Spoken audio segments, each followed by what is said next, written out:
She gave in to a feeling she fought for longer than she wanted to admit. Not because she was weak, but because she was tired. Tired of pretending she didn't notice it.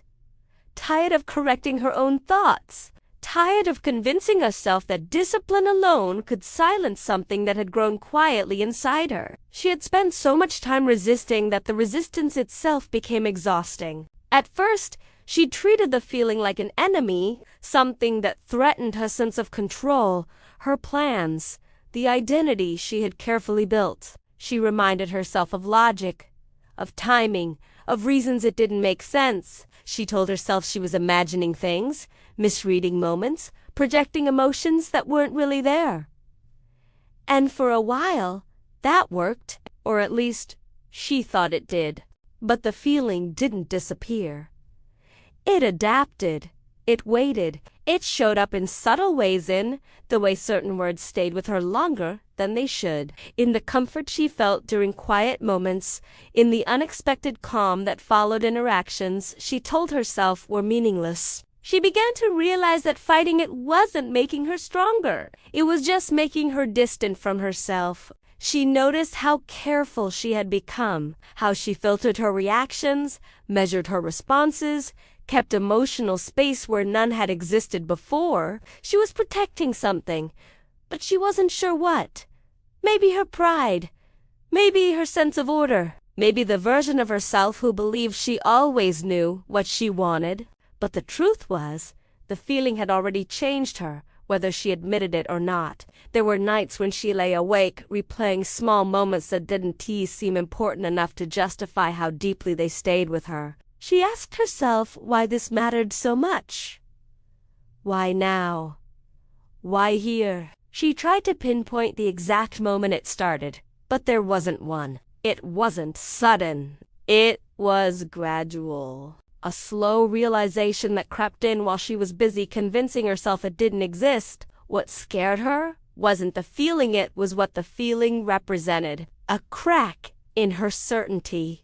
Proof that she couldn't always predict herself, that emotions didn't always follow rules or time. She had always believed self-control meant denying what didn't fit, but now she wondered if real control was something else entirely. She kept fighting it, not because she didn't understand it, but because she did. She knew that giving in didn't mean acting recklessly. It meant acknowledging something she had tried hard not to see.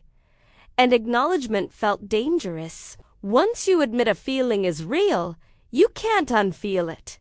You can't pretend it doesn't matter. And she wasn't sure she was ready for that responsibility. Still, the resistance softened.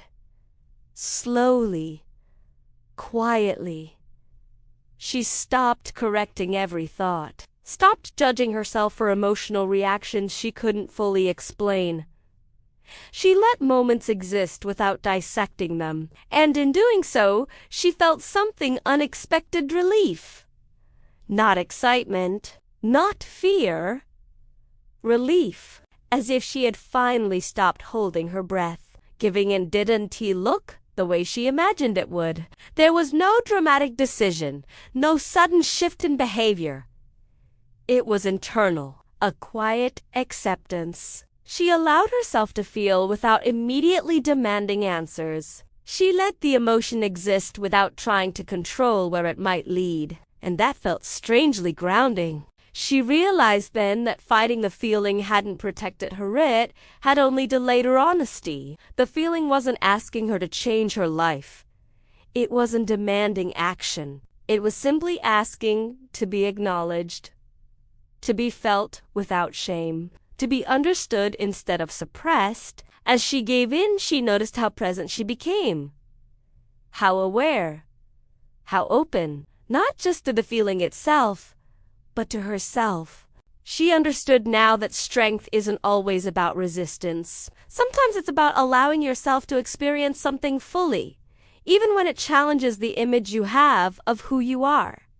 She didn't know what would come next. Maybe the feeling would fade. Maybe it would grow. Maybe it would simply teach her something and move on. But for the first time, she wasn't trying to control the outcome.